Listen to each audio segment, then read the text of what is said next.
9 मई के मंसूबा साजों को कैफरे किरदार तक पहुंचाया जाएगा। 9 मई अफवाज पाकिस्तान नहीं बल्कि आवाम का मुकदमा है। नौजवान को वरगला कर रियासत के खिलाफ खड़ा किया गया। DGISPR लेफ्टिनेंट जनरल अहमद शरीफ चौधरी ने कहा, इंसाफ का सिलसिला उस वक्त तक चलेगा जब तक 9 मई के मंसूबा साज कैफरे किरदार तक ना पहुंच जाएं। फौजी अदालतें मुल्क में दहाइयों से कायम हैं। कोर्ट मार्शल में मुल्जिम को हर किस्म की कानूनी सहूलत मुयसर है। फैज हमीद को भी ये सहूलत मुयसर है।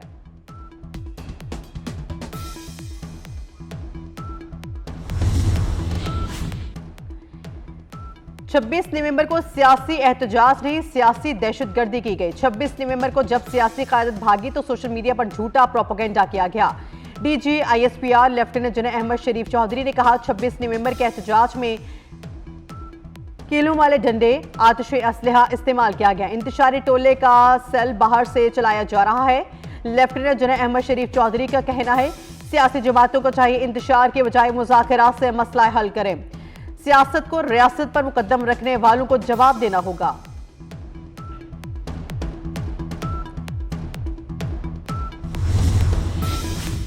2021 में फितनुल खवारिज की कमर टूट गई थी। किसके फैसले पर फितनुल खवारिज को वापसी का रास्ता दिया गया? दहशतगर्दों से बातचीत की जिद किसने की?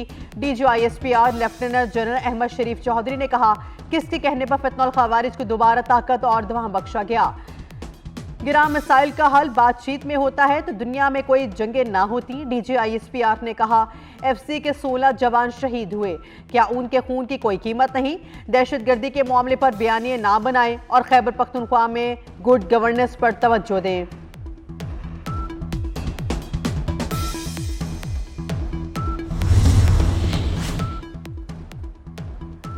एक साल के दौरान 925 दहशतगर्दों और खवारिज को हलाक किया गया।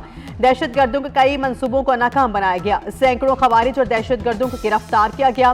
DGISPR लेफ्टिनेंट जनरल अहमद शरीफ चौधरी की न्यूज कॉन्फ्रेंस, कहा, पाकिस्तान ने दहशतगर्दों के खिलाफ 69,775 कामयाब ऑपरेशन किए। अफगान सरजमीन से पाकिस्तान के खिलाफ नेटवर्क चल रहे हैं। कबायली अजला का 72% इलाका बारूदी सुरंगों से क्लियर करा लिया गया।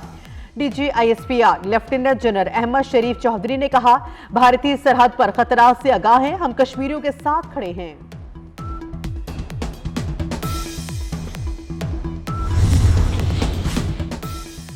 ढूंढोगे अगर मुल्कों में मिलने के नहीं नायाब हैं हम। दुख्तर मशरिक साबिक वज़ीर आज़म मोहतरमा बेनज़ीर भुट्टो का 17वां यौम शहादत। सदर आसिफ अली जरदारी और बिलावल भुट्टो आसिफा भुट्टो गड़ी खुदा बख्श पहुंच गए। शहीद बीबी के मज़ार पर हाजिरी दी और फूल रखे। दीगर शोहदा की कुर्बानियों पर भी फाते खानी। सदर आसिफ अली जरदारी और बिलावल भुट्टो कुछ देर में जलसे से खिताब करेंगे। सिक्योरिटी के सख्त इंतजाम।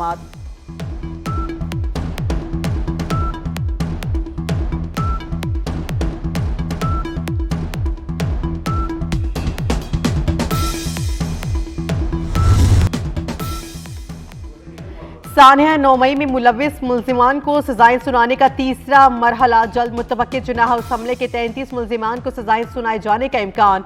तीसरे मरहले में जिन्ना हाउस के कमरों में दाखिल होने वालों को सजाएं सुनाई जाएंगी। गुजरावाला में इंसानी स्मगलिंग में मुलविस गैंग बेनकाब। FIA का खुफिया गोदाम पर छापा। इंसानी स्मगलिंग में मुलविस मुनज़्ज़िम गैंग का सरगना गिरफ्तार। मुल्जिम शहरियों को उमरा वीजा सऊदी अरब भिजवा कर लीबिया और मिस्र मुंतकिल करता था। मुल्जिम से गैर मुल्की वीजा स्टेटस और हवाई जहाज के टिकट्स बरामद। पंजाब मैट्रिक और इंटरमीडिएट सालाना इम्तिहान 2025 के लिए स्कीम ऑफ स्टडीज जारी कर दी जाएंगी। आइंदा तलबा और तालिबात नई स्कीम ऑफ स्टडीज के मुताबिक इम्तिहान देंगे। नहम जमात में 5 ग्रेड और 2 और 3 तर्जुमा कुरान के होंगे। नहम इस्लामियात और हिसाब के एक हफ्ते के में 6 परेड होंगे। जापान एयरलाइंस पर साइबर हमला, कई परवासें ताखीर का शिकार। एयरलाइन सिस्टम पर साइबर हमले के बायस अंदरूनी और बैरूनी मुल्क परवासें ताखीर का शिकार। साइबर हमले ने कंपनी के अंदरूनी और बैरूनी निज़ाम को मुतासर किया। राउटर आर्जी तौर पर बंद। परवाजों के लिए टिकट्स की फरोख्त मुअत्तल।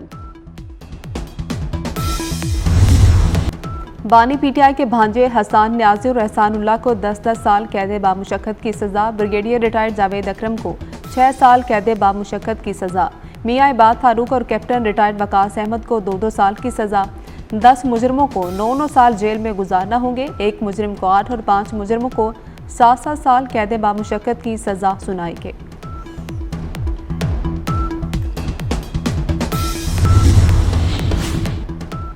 खैरपुर में कच्चे में पुलिस और कमांडोज का डाकुओं के खिलाफ ऑपरेशन, 25 मुश्तबा अफराद गिरफ्तार, डाकुओं के मुतअद्दिद ठिकाने जला दिए गए। ऑपरेशन के दौरान ड्रोन कैमरों की मदद भी ली गई। कराची में कुरंगी इंडस्ट्रियल एरिया पुलिस में मुकाबला, एक जख्मी मुलजिम गिरफ्तार। एफबी एरिया से एक लाश मिली। मलीर मेमन घोट में फायरिंग से खातून जख्मी। सुपर हाईवे पर ट्रैफिक हादसा, खातून और बच्चा जाम हक। ट्रैफिक कवानीन पर 10,000 तक जुर्माना किया जाएगा तो लोग बाज आएंगे। लाहौर हाईकोर्ट का ट्रैफिक कवानीन की खिलाफवर्जी करने वालों को भारी जुर्माने का इंदिया। इंसदाद स्मोक केस में जज से शाहिद करीम का बसों के बगैर स्कूलों की रजिस्ट्रेशन की तजदीद होने पर इजहार नाराजगी। Secretary school education Punjab Khalid Nazir Bhattu को तौहीन अदालत का नोटिस। स्कूल बसों से मुतल्लिक पॉलिसी भी तलब कर ली। केस की मजीद समाअत 30 दिसंबर तक मुलतवी।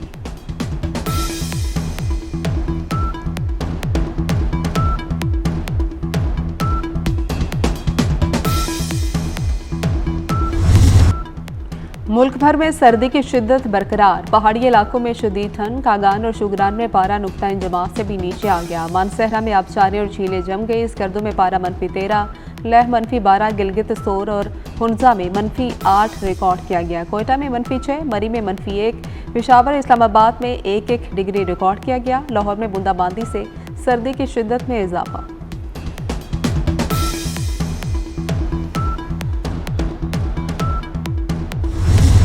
कराची में मौसम सरमा में गैस की लोड शेडिंग 8 घंटे से तजावुज कर गई। शहर कायद में गैस के साथ बिजली की बंदिश का दुरानिया भी 10 घंटे तक हो गया।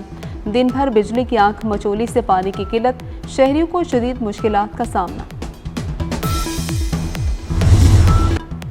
SIFC का तामुन, पाकिस्तान के ज़र मुबादला के ज़खायर में इजाफा। पाकिस्तान के करंट अकाउंट में 72 crore 90 lakh dollar surplus record. जुलाई के बाद नवंबर में दूसरा सबसे बड़ा करंट अकाउंट सरप्लस रिकॉर्ड किया गया। रवा माली साल के पहले 5 माह में करंट अकाउंट सरप्लस 1 अरब डॉलर रहा। माली साल 2025 में मजमूई तरसीलात ज़र 35 अरब डॉलर तक पहुंचने की तवक्को। बरामदात में 1 अरब डॉलर का इजाफा। खिदमात की बरामदात 3.276 अरब डॉलर तक पहुंच गई।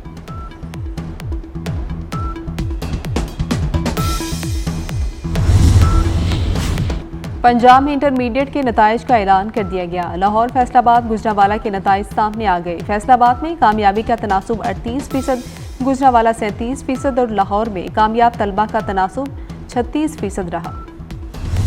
गजा में इसराइल की दहशतगर्दी जारी। 24 घंटे में मजीद 38 फलस्तीनी शहीद, 137 जख्मी हो गए। इसराइली फौज का कमाल उद्वान अस्पताल पर हमला। डायरेक्टर ICU तिब्बी अमले के 2 अरकान शहीद हो गए। मकबूजा मगरबी किनारे में तुलकराम पनाह हुसैन कैंप पर हमले में 8 फलस्तीनी जान से गए। इसराइली फौज की यमन पर भी जारी है। अरब मीडिया का कहना है कि सुहनी फौज ने हमला हौसी रहनुमा की तकरीर के दौरान किया। सना एयरपोर्ट और अल हदीदा बंदरगाह पर भी मिसाइल दागे गए। तेल और बिजली की तनसीबात को निशाना बनाया गया।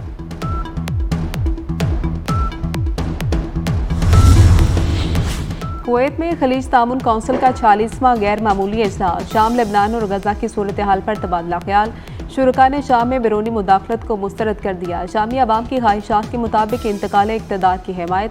शाम और लेबनान पर इसराइली हमलों की मजम्मत। फ़लस्तीनी अवाम की हिमायत के अज़्म का भी अयादा।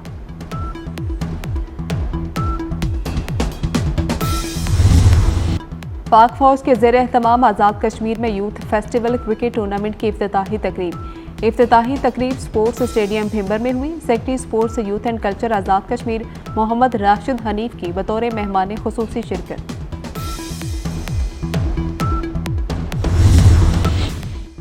और इस्लामाबाद के शहरियों के लिए खुशखबरी। वफाकी वज़ीर दाखिला मोहसिन नकवी की हिदायत पर C14 सेक्टर में तरक्याती कामों का आगाज। मोहसिन नकवी नए तामीर होने वाले सेक्टर C14 का दौरा। CDA को तरक्याती काम 15 फरवरी तक मुकम्मल करने का टास्क। मोहसिन नकवी ने कहा है कि मंसूबा ओवरसीज पाकिस्तानियों और मकामी रिहायशियों के लिए है।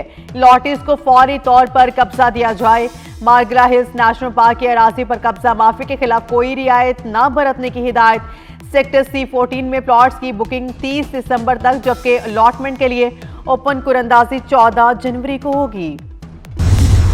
और प्रीमियर लीग में लिवरपूल की टॉप पोजीशन बरकरार। लेस्टर सिटी को 3-1 से हरा दिया। चेल्सी को फुलहम के हाथों 2-1 से शिकस्त। हारने के बावजूद चेल्सी की दूसरी पोजीशन। न्यूकैसल यूनाइटेड ने ऑस्टन विला को 3-0 से हरा दिया। और विफाकी काबीना ने 2 सदारती ऑर्डिनेंस की मंजूरी दे दी। मदारिस से रजिस्ट्रेशन से मुतालिक सोसाइटीज रजिस्ट्रेशन तरमीमी ऑर्डिनेंस और विफाकी काबीना ने इनकम टैक्स ऑर्डिनेंस की मंजूरी दे दी। बैंक्स के 70 अरब रुपए के इजाफी मुनाफे पर टैक्स वसूल किया जाएगा।